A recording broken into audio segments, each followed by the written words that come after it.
Bismillahirrahmanirrahim. Elhamdülillahi Rabbil alemin. Vessalatu vesselamu ala eşrefil enbiya vel murselin. Nebiyyina Muhammedin ve ala alihi ve ashabihi ecma'in. Rabbi şahli sadri ve yessir li emri. Ve ahlul uğdeten min lisani yefkahu kavli. Allahümme allimna ma yenfa'una ve enfa'na bima allamtana ve zidna ilme ba'd. Əziz qardaşlar, Şeyx Muhammed ibn Abdülvahhab rahimehullahın 3 əsas kitabının tədrisinə davam edirik. Biz keçən dərsimizdə üçüncü əsasdan, yəni Peyğəmbər sallallahu aleyhi və səlləmi tanımaqdan və onun nəyə dəvət etməsi barədə danışdıq. Və bugünkü dərsin mövzusu da həmçinin onun davamıdır. Və Şeyx rahimehullah deyir ki, və Peyğəmbər sallallahu aleyhi və səlləmin haqqında buyurur ki, və əxədə alə hədə aşərə sininə yəd'u ilə təvhid. Və 10 ildir Peyğəmbər sallallahu aleyhi və səlləm təvhidə dəvət etməyə davam elədi. Yəni Rasulullah sallallahu aleyhi ve sellemə risalət, peyğəmbərlik verildikdən sonra Məkkədə 10 il tövhidə çağırdı və insanları şirkdən çəkindirdi, ondan uzaqlaşdırdı və tövhidin əzəmətini insanlara bəyan elədi və tövhidə yalnız dəvəti tövhiddən ibarət oldu. Və bu təbii ki, namazı fərz olunmazdan öncə idi. Və bu da dəlildir ki, bu da göstərir ki, peyğəmbərlərin dəvətinin əsası, üsulu tövhid olub. Şirkdən çəkindirmək və tək Allah Azze və Cəlləyə dəvət etmək olub. Allah Azze və Cəllə buyurur ki, وَلَقَدْ بَعَثْنَا فِي كُلِّ أُمَّةٍ رَسُولًا أَنِ اعْبُدُوا اللّٰهَ وَاجْتَنِبُوا الطَّاغُوتَ. Biz hər bir ümmətə Rəsul göndərdiyi üçün Allaha ibadət edin və Allahdan başqa ibadət olunan tağutlardan çəkinin. Allah Azze və Cəllə peyğəmbərləri bunun üçün göndərir və bütün peyğəmbərlərin dəvəti də bu olmuşdur. Allah Azze və Cəllə buyurur ki, وَمَا أَرْسَلْنَا مِنْ قَبْلِكَ مِنْ رَسُولٍ إِلَّا نُوحِي إِلَيْهِ أَنَّهُ لَا إِلَهَ إِلَّا أَنَا فَاعْبُدُونِ. Səndən öncə elə bir rəsul göndərmədik ki, ona vəhiy etməyək ki, məndən başqa haqq ilah yoxdur və mənə ibadət edin. Həmçinin bütün peyğəmbərlərin etdiyi dəvətə baxdıqda, nəyə çağırdıqlarına baxdıqda görürsən ki, hamısı eyni kəlməyə çağırıblar. Məsələn, Allah Azze və Cəllə Nuh aleyhissalam, Hud aleyhissalam, Salih aleyhissalam, Şuayb aleyhissalam və digər peyğəmbərlər haqqında Allah Azze və Cəllə Quran-ı Kərimdə bizə xəbər verir onların dəvəti barədə. Bu hamısı deyirlər ki, Ya qavmi i'budullaha mə ləkum min ilahin qeyru. Ey qavmim, Allaha ibadət edin, sizin ondan başqa bir ilahınız, bir məbudunuz yoxdur. Və onların sonuncusu Peyğəmbər sallallahu aleyhi və səlləm də eyni kəlməyə dəvət edildi. Və deyirdi, Ya eyyuhənnəs qulu la ilahə illallah tuflihu. Ey insanlar, la ilahə illallah deyin ki, qurtuluşa çatasınız, xilas olasınız. Və yəni bu da göstərir ki, tövhid ən əzəmətlidir. Peyğəmbər s.ə.v-in 23 illik dəvətinin 10 ili sırf tövhid idi.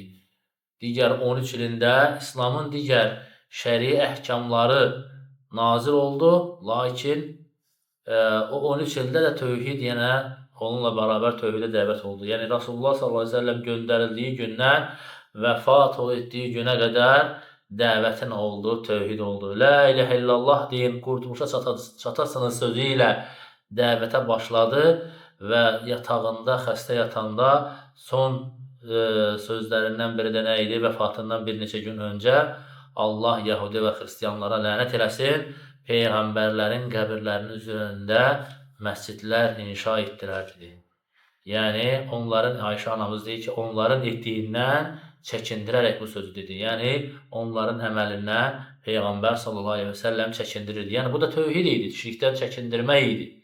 Deməli, 23 illik dəvətin hamısı tövhiddən ibarət idi. Şeyx deyir ki, وَبَعْدَ الْعَشْرِ عُرِجَ بِهِ إِلَى السَّمَاءِ.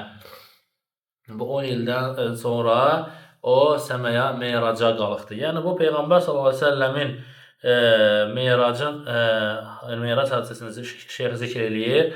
Yəni, risalətindən 10 il keçdikdən sonra Rasulullah s.ə.v Məkkədə olarkən, yəni, ilk olaraq cəsədi və ruhu ilə bərabər Məscid-i Haramdan Məscid-i Aqsaya, yəni Qüdsə İsra hadisəsi baş verdi. Allah təala bunu Quran-ı Kərimdə bizə xəbər verir.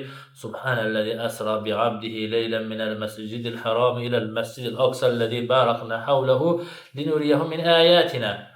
Ayələrimizi göstərmək üçün qulunu gecə vaxtı Məscid-i Haramdan ətrafını mübarək qıldığımız Məscid-i Aqsaya götürən Allah Azze və Cəllə hər şeydən, hər naqisliklərdən münezzəhdir. Yəni, gecə vaxtı, İsra nədir? Gecə vaxtı yol getməyə deyilir və Allah Rəsulü sallallahu əleyhi və səlləm oyaq şəkildə ruhu və cəsədi ilə bərabər. Çünki bəziləri var ki, bəzi bidət əhli bunu inkar edirlər. İsranın, baxmayaraq ki, Qurani-Kərimdə İsra surəsi var. Bu Quranla sabitdir, Quran və sünnə ilə sabitdir. Və bəzi bidət əhli var ki, bunu neynir? İnkar edirlər və ya təvil edirlər. Deyirlər, bəziləri deyir, Peyğəmbər sallallahu əleyhi və səlləm yuxusunda gedib, bəziləri deyirlər ki, onun təkcə ruhu gedib, bədəni Məkkədə idi. Xeyr, Rasulullah sallallahu əleyhi və səlləm ruhu və bədəni ilə bərabər oyaq şəkildə Məscid-i Haramdan Məscid-i Əqsaya, oradan da Meyraca, yəni 7 qat səmanın üzərinə qalxmışdır. Və Rasulullah sallallahu əleyhi və səlləm bu yolculuğunu Buraq adlı miniklə edib. Buraq sözünün kəlmənin mənası odur ki, o elə bir minikdir, uzunqulaqdan hündür, qatırdan balaca və o Buraq sözü Barq sözündəndir, Barq şimşəyə deyilir. Bəziləri deyir ki, onun şimşək kimi rənginə görə, təfsir alimləri bunu da deyirlər və bəziləri də deyirlər ki, bu onun sürətli getməsinə görə ona Buraq adı verilib. Həmçinin bu necə ki, lisan-ı Arabda da bu şəkildə keçir. Sonra Cəbrail əleyhissalam onu göyə qaldırır, Meyraca qaldırır. Meyrac isə yuxarı qalxmaq, yüksəlmək deməkdir. Rasulullah sallallahu əleyhi və səlləm hər səmaya qalxdıqda o səmada bir peyğəmbərlə görüşür və o səmanın mələkləri onu görürlər, salamlayırlar. Ta ki 7 qat səmanı Rasulullah sallallahu əleyhi və səlləm 7 qat səmanın üzərinə çıxaraq Sidratul Müntəhə deyilən yerə çatır və orada da qələmlərin insanların qədərini yazan qələmlərin səsini eşidir. Və Rasulullah sallallahu əleyhi və səlləm elə bir yerə çatır ki, hətta Cəbrail əleyhissalamın çatmadığı bir məqam olur və Peyğəmbər sallallahu əleyhi və səlləm ondan sonra orada ona Allah azza və cəllə vasitəsiz olaraq, heç bir vasitə olmadan Allah azza və cəllə onu danışdırır.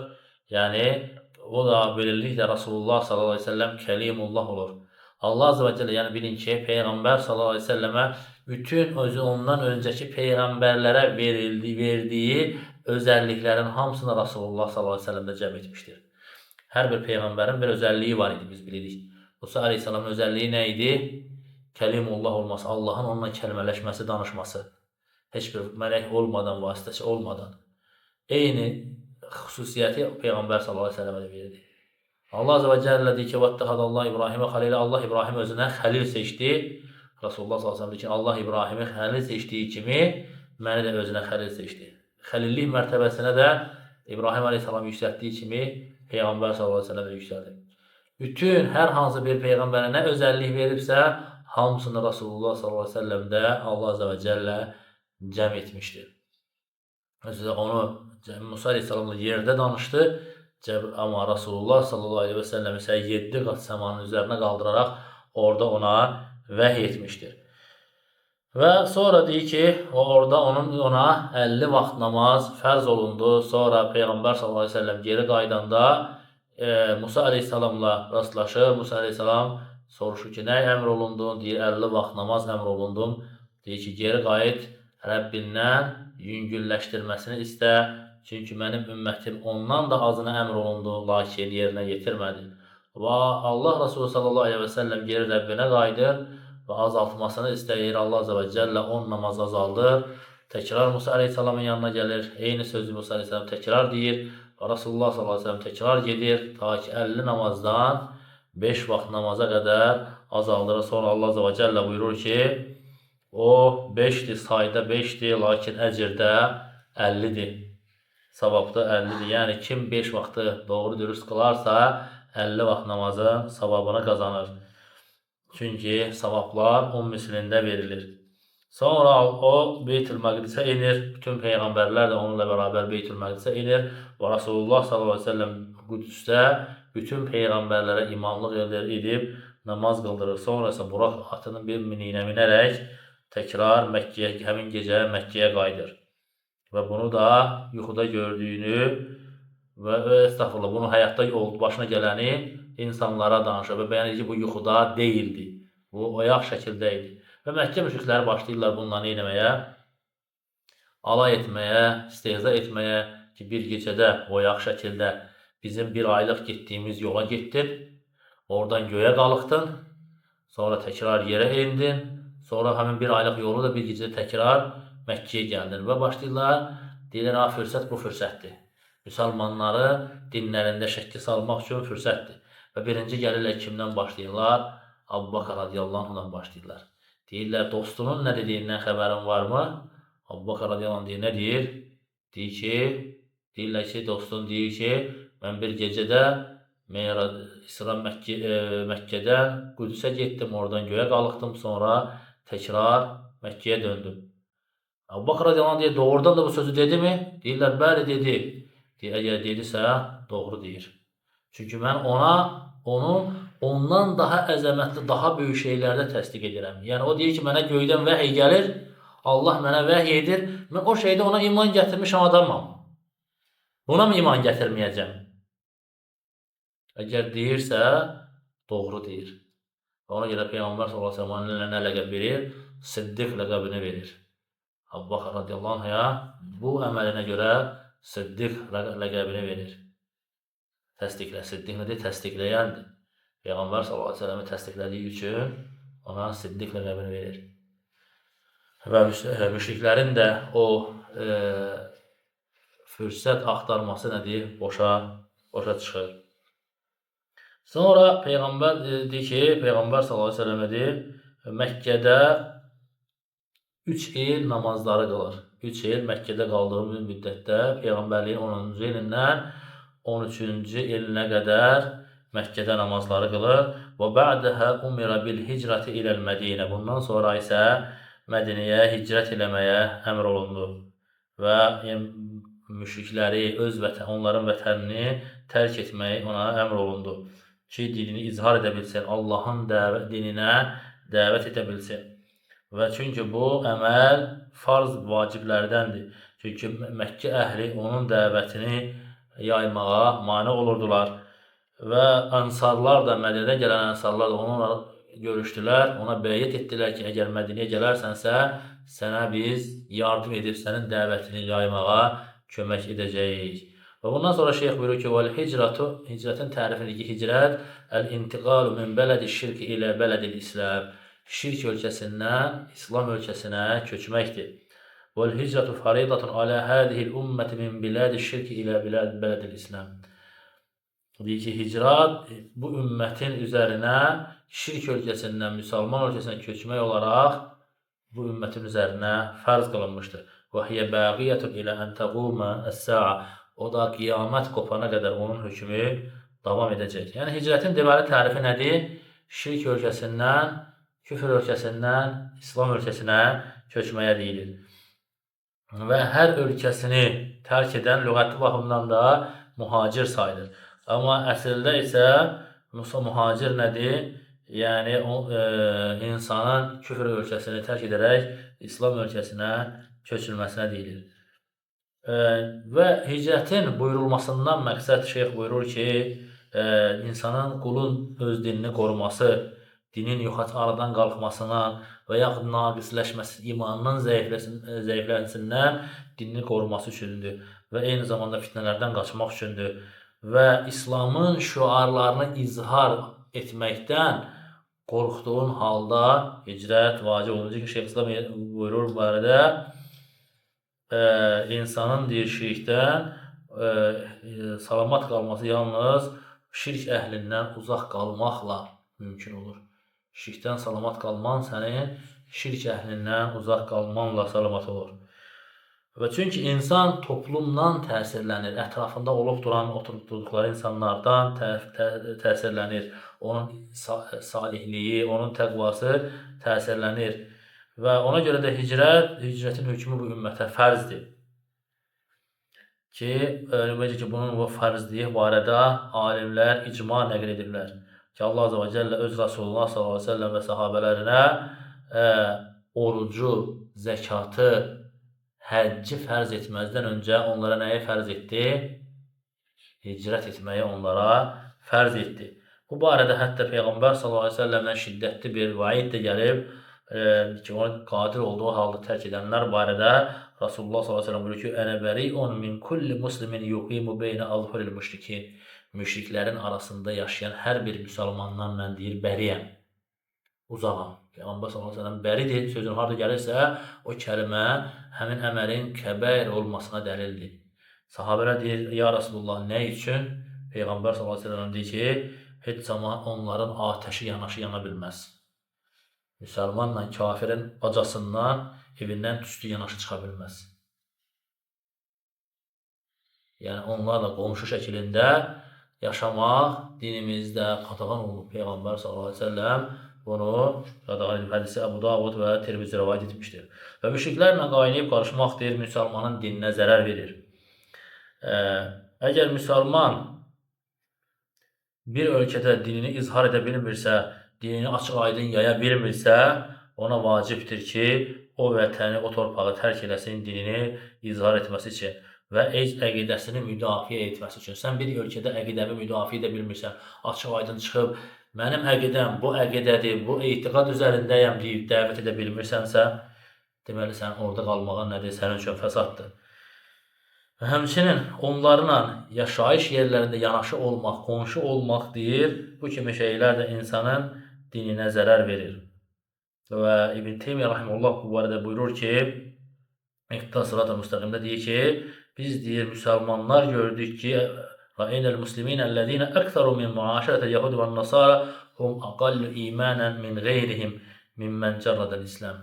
Biz deyir, nə qədər müsəlmanlar gördük ki,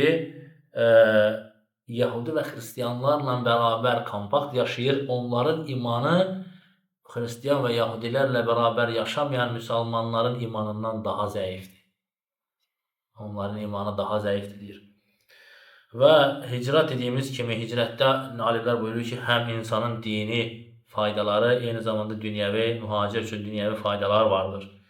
Və Allah Azə və Cəllə həm savab baxımından o savab qazanır, həm də Allah Azə və Cəllə ona izzət və yer üzündə güc qüvvət verir. Və savab olaraq da ki, hədis var, Rasulullah s.ə.v buyurur ki, "Əl-hicratu təhcubbu mə qabləhə." Hicrət özündən öncəkiləri silib aparır, silib yuyur. Və eyni zamanda hicrəti tərk etməkdə də şeyx buyurur ki, insanın tərk eləməsinin dininə və dünyasına zərərləri var. Yəni, onun necə ki, cihadı tərk etməkdə fəsadlar olduğu kimi, eyni zamanda hicrəti tərk etməkdə olan fəsadlar, cihadı tərk etməkdə olan fəsadlardan deyir, daha böyükdür. Və ona görə də müsəlman qüdrəti olan bir insan ki, dinini izhar edə bilmir, dininə açıq-aşkar bəyan edib, dinini qoruya bilmir, müdafiə edə bilmir, əqidəsini müdafiə edə bilmir və o hicrət etməyə qadirdir, o insanın hicrət olduğu yerdə qalması ona icazəli deyil, oradan hicrət etməsi ona vacibdir. Və bunun da hökmü dediyimiz kimi, qiyamətə qədər davam edəcək, heç bir zamanda düşmür, onun vacibliyi qiyamət qopana qədər davam edəcək. O ki, qaldı, bu barədə gələcək, az sonra, yəni ki, bəziləri deyir ki, yəni, lə hicrətə bədəl fəth, fəthdən sonra hicrət yoxdur, bu Məkkə şəhərinə aiddir, çünki Allah Rasulü s.ə.v Məkkənin fəthindən sonra deyir ki, fəthdən sonra hicrət yoxdur, lakin cihad və niyyət var. Yəni, Məkkə fəth olunduqdan sonra İslam torpağına çevrildi və Peyğəmbər s.ə.v-in möcüzələrindən idi ki, Rasulullah s.ə.v xəbər verdi, onun Peyğəmbərliyinin əlamətindən idi ki, Məkkə qiyamətə qədər bir daha küfür diyarı olmayacaq. Çünki hicrət hardan olur? Küfür diyarından. Ona görə, lə hicrətə bədəl fəth, fəthdən sonra hicrət yoxdur, yəni Məkkədən bir daha hicrət olmayacaq qiyamətə qədər. Bu nə deməkdir? Bu deməkdir ki, bir daha Məkkə darul küfür olmayacaq qiyamət qopana qədər. Peyğəmbər s.ə.v vaxtından qiyamətə qədər küfür diyarına və kafirlərin əlinə keçməyəcək. Bu deməkdir. Bu da Peyğəmbər s.ə.v-in möcüzələrindən, Peyğəmbərliyinin əlamətlərindən idi ki, Rasulullah s.ə.v dediyi kimi də bu günə qədər davam edib. Və eyni zamanda burada hansı faydan götürürük? Kimlərə cavab var burada? Təkfirçilərə. Məkkəyə, Mədiniyə darul küfür deyənlər ki var. O həddin aşmış təkfirçilər ki var. Saudiyə Darul Kufur, Məkkə Mədiniyə Darul Kufur deyənlər ki var. Və gedirlər orada hətta Kəbə imamlarının arxasında namaz qılmayanlar var. Peyğəmbər s.ə.v-in məscidinin imamları arxasında namaz qılmayanlar var. Onlara cavab var. Peyğəmbər s.ə.v o insanlar təkzib etmiş, yalanlamış insanlar sayılırlar. Rasulullah s.ə.v-in qiyamətə qədər Darul İslam qalacaq dediyi yerə bunlar Darul Kufur hökmü verirlər. Və sonra şeyx dəlil gətirir, şeyx Muhammed ibn Abdülvahhab rahimehullah dəlil gətirir ki, hicrətin vacibliyinə dəlillərdən Allah Azze və Cəllə buyurur ki, İnnellezine tevaffahumul mələikətu zalimi enfusihim qalu fīmə kuntum qalu kunna mustad'afina fil ard qalu alam takun ardullahi vasi'atan fetuhaciru fiha feulaika ma'vahum cehennem ve sa'at masira إلا المستضعفين من الرجال والولدان والنساء والولدان لا يستطيعون حيلة ولا يهتدون سبيلا فأولئك عسى الله أن يعفو عنهم وكان الله عفوا غفورا. Allah Azze ve Celle buyurur ki, o kəsləri ki, mələklər canlarını alacaqlar və onlar zalimlər olacaqlar, nəfslərinə zülm edənlər olacaqlar. Nəfslərinə zülm edənlərin mələklər canlarını aldıqları zaman, yəni ölüm mələyi onların canını aldığı zaman, yəni nəyə görə onlar nəfslərinə zülm edənlər sayılacaqlar? Hicrəti tərk etdiklərinə görə. Və onlara deyiləcək ki, qalu fīmə kuntum, kimin yanındaydınız? Kiminlə bərabər idiniz? Yəni niyə görə burada qaldınız? Niyə görə buranı tərk edib hicrətə getmədiniz? Yəni burada inkar forması kimin yanındaydınız? Yəni sual deyil, burada qınaq formasında verilmiş sualdır. Məsələn, misal üçün bu arada bizim dilimizdə də var. Məsələn, bir uşaq, övladın yanlış bir şey edəndə, məsələn, deyək ki, imtihanı oxumur, dərs imtihanda kəsilir. Deyirsən ki, niyə oxumadın? Sən bunu soruşmursan. Yəni, niyə oxumadın deyə kəsildir. Sən onu qınaq mənasında sual verirsən. Orada sual, öyrənmək üçün sual vermirsən. Allah Azze və Cəllənin mələkləri də qınaq olaraq deyəcəklər ki, niyə, kimin yanındaydınız? Yəni, niyə görə siz hicrət etmədiniz? Qadir olduğunuz halda hicrəti tərk etdiniz. Və mələklər təbii ki, bilirlər onlar kimin yanında olduğunu. Lakin niyə görə? Hicrət onlara farz olduğu halda tərk etdiyini də bilirlər. Və bunu onlara qınaq olaraq deyəcək. Qalu, onlar nə deyəcəklər? Kunna mustad'afina fil ard. Deyəcəklər ki, biz yer üzündə zəiflər idik. Mələklər deyəcək, qalu, onlar deyəcək ki, ələm təkun ardullahi vasi'atan fetuhaciru fiha. Allahın yeri geniş deyildimi? Niyə hicrət etmədiniz? Allah Azze və Cəllənin yeri bir ölkədən ibarət deyil ki. Məsələn, bəzi qardaşlar var ki, günümüzdə də küfür diyarında yaşayır və şikayət edirlər dinlərini izhar etməkdən. Deyirsən ki, köç, sən orada yaşaman haramdır. Deyir qardaş, misal üçün, Saudiya Ərəbistanı köçmək çox bahalıdır, qəbul etmir, vətəndaşlıq vermir. Qardaş, Saudiya Ərəbistanından başqa müsəlman diyarı yoxdur mu yəni?